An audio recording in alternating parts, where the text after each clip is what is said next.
Stay with me because what you think you know about this family is only the surface. And once I connect the dots, you will see that the land drama, the arguments, and the breakups were never the real story. The real truth was hidden in plain sight through money, power, and silence. And by the end of this video, you will understand why everything fell apart exactly the way it did, and why this time the truth cannot be buried anymore.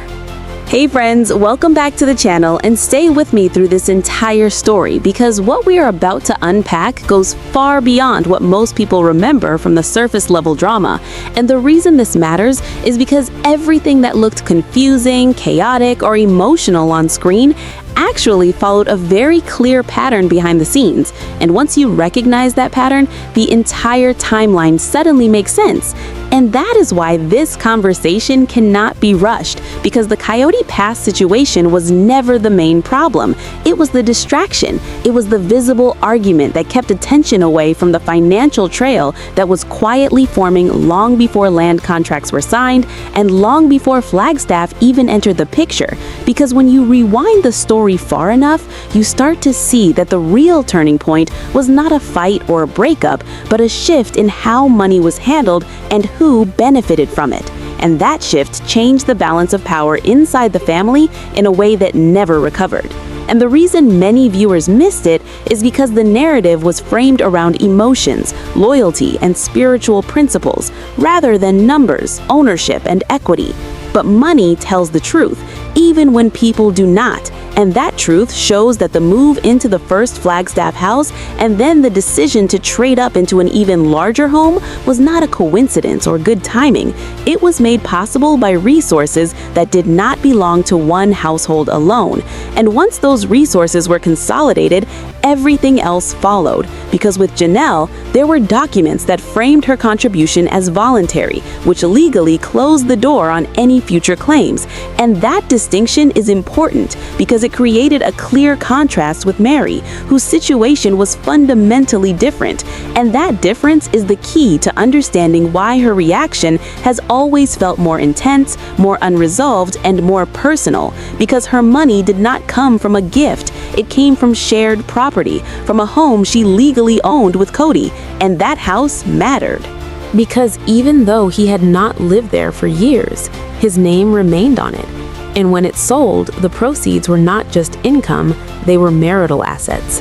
And when that home sold for hundreds of thousands, the equity should have been divided fairly between both owners. And instead, those funds went in one direction. And that decision, whether framed as necessity or convenience, left Mary with nothing and Robin with everything. And what makes that outcome so difficult to ignore is that it was never openly discussed, acknowledged, or corrected, and Mary was expected to absorb the loss quietly while being told she was overreacting and difficult for feeling betrayed. And that experience reshaped her role in the family, because once trust is broken at that level, it does not regenerate. And that fracture explains years of tension, isolation, and resentment that viewers often misunderstood because they were shown the emotional aftermath, but not the financial cause. And this is where the dynamic between Cody and Robin becomes central, because Robin did not challenge the arrangement. She did not insist on fairness. She did not pause to ask whether this outcome harmed someone else. She accepted it and continued forward.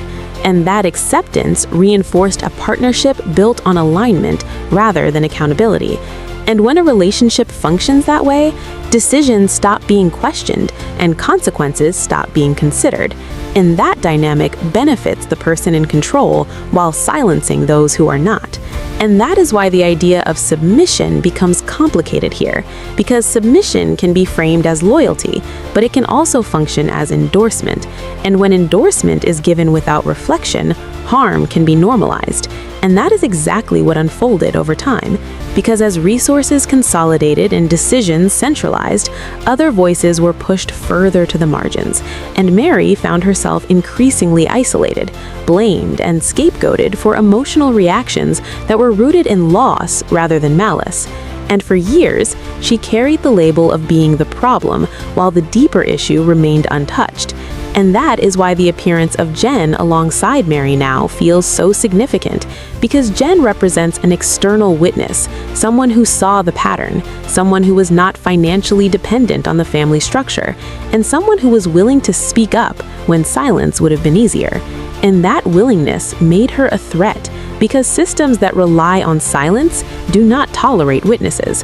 And over time, Jen became the target of blame for everything Cody did not want to address, from Mary finding her voice to distancing herself emotionally. And that pattern reveals more about his discomfort than about Jen's influence, because people who benefit from control rarely appreciate disruption.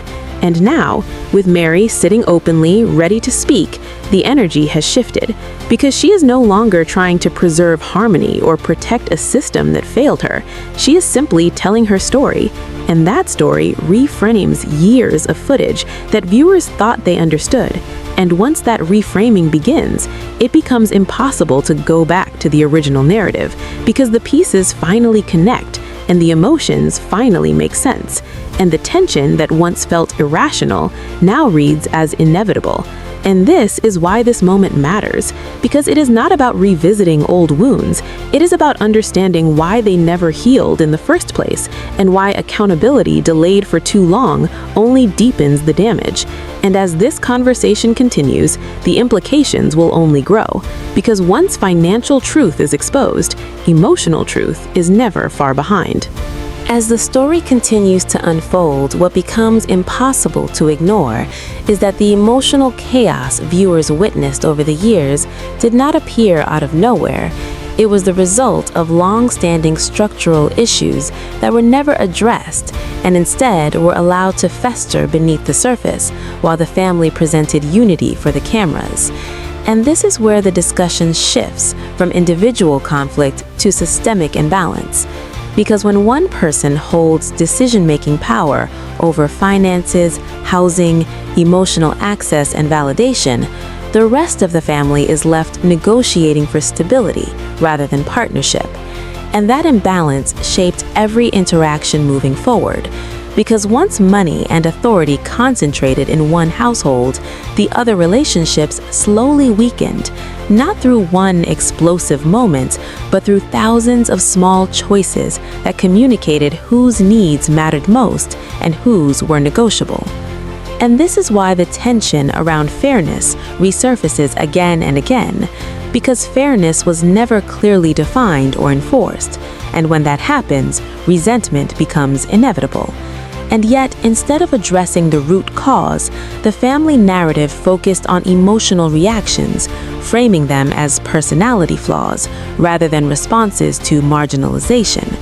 And that framing allowed accountability to be redirected away from the decision makers and toward those who expressed pain most visibly.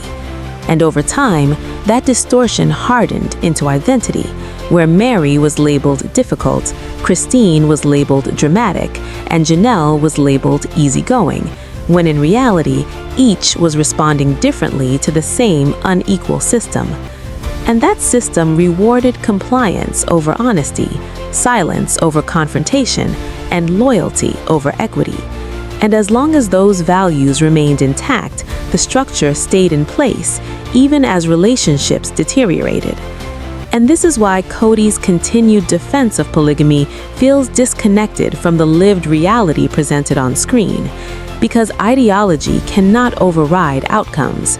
And when outcomes consistently include isolation, resentment, and emotional withdrawal, the system itself must be examined.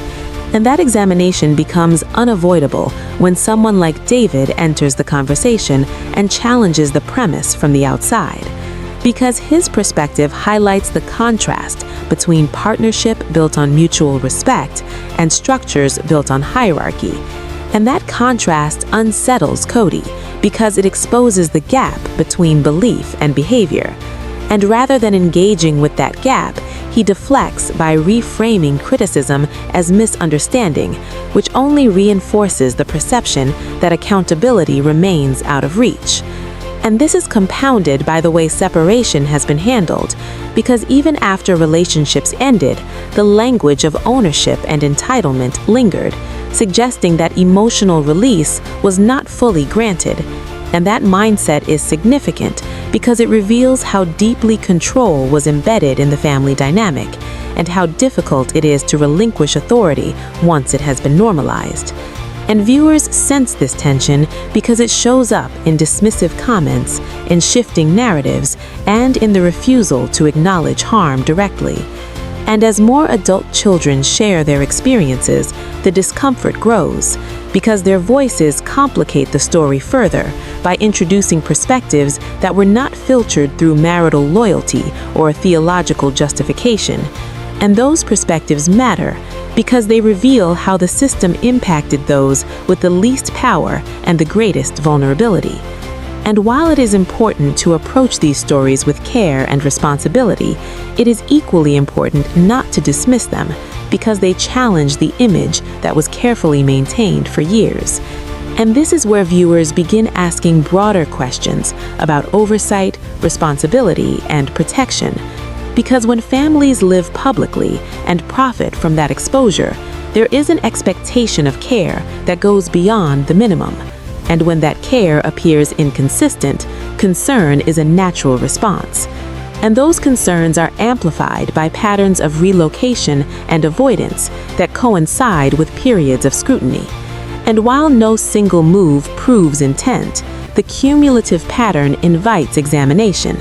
And that examination is not about punishment. It is about understanding how systems evade accountability and why those within them may feel powerless to challenge authority.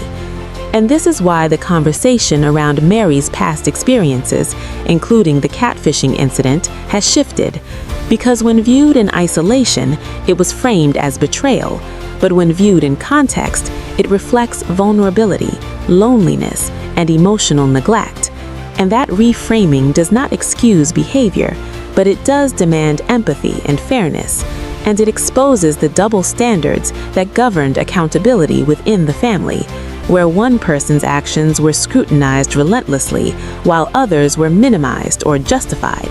And that imbalance is what viewers are responding to now, because they are no longer willing to accept simplified narratives that ignore context and power. And as the tell-all progresses, the tension will continue to rise, because truths once spoken cannot be retracted, and those who benefited most from the system are now being asked to respond to questions they once avoided. And that reckoning is uncomfortable, but necessary, because without it, healing remains superficial and patterns repeat. And this moment represents a turning point, not because it resolves everything, but because it finally names what was previously unspoken. And once that happens, the story changes forever. As the narrative reaches its most uncomfortable phase, what becomes clear is that the collapse of this family was not sudden or surprising, but the result of years of unresolved imbalance, emotional neglect, and selective accountability that slowly eroded any sense of shared purpose. And the reason this stage feels so raw is because the defenses that once protected the story are no longer holding, and the people involved can no longer rely on silence or reframing to maintain the image that everything simply fell apart naturally, because viewers are now seeing how long the warning signs were present and how consistently they were ignored. And this is where the role of narrative control becomes impossible to overlook, because for years the story presented to the audience centered on sacrifice, unity, and faith, while quietly sidelining voices that questioned fairness or expressed pain. And when those voices spoke up, they were often dismissed as bitter, uncooperative, or unwilling to live the principle. And that dismissal mattered because it discouraged honest dialogue and reinforced a hierarchy where agreement was rewarded and dissent was punished. And that dynamic shaped not only marriages, but relationships with children. Because when authority goes unchallenged, it becomes rigid. And when rigidity replaces empathy, emotional distance follows. And over time, that distance turns into estrangement. And this pattern is visible in the way conversations unfolded on screen, where concerns were met with defensiveness rather than curiosity, and where responsibility was deflected rather than examined. And the longer that pattern continued, the harder it became to interrupt, because admitting fault would have required dismantling the very structure that upheld control. And that is why moments of accountability felt so rare and so shallow, because true accountability threatens systems built on hierarchy. And this is especially evident in how boundaries were handled, because boundaries expressed by some were respected, while boundaries expressed by others were questioned, minimalized, or ignored. And that inconsistency communicated whose autonomy mattered and whose did not. And over time, those messages accumulate, shaping how people see themselves and their worth within the family. And that erosion of self-trust is subtle but powerful, because it leads individuals to question their own perceptions and emotions, making them more dependent on external validation from the very system that undermines them. And that cycle is difficult to break, which is why when someone finally steps outside of it, the response is often hostility rather than reflection. And this is where the role of external perspectives becomes critical, because when someone who is not embedded in the system speaks plainly, it exposes contradictions that insiders have learned to rationalize. And that exposure feels threatening, not because it is false, but because it is accurate. And accuracy removes plausible deniability and forces confrontation with uncomfortable truths. And this is why so much resistance emerges when long-standing narratives are challenged, because acknowledging them would require re-evaluating years of choices and their impact, not just on spouses, but on children whose experiences were shaped by instability, inconsistency, and emotional withdrawal. And while it is important to approach those stories with care, they cannot be ignored, because they offer insight into how the system functioned beyond adult relationships, and how power imbalances affect developing identities and emotional safety. And as those voices gain visibility, the focus shifts from defending individual actions to questioning the system that normalized them. And that shift is significant because it reframes the conversation from who is to blame to what allowed this to continue for so long.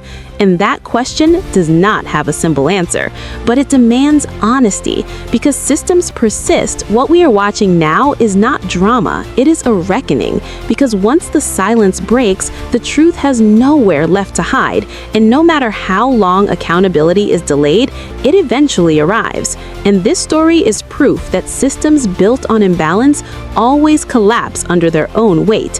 And this time, viewers are finally seeing the full picture.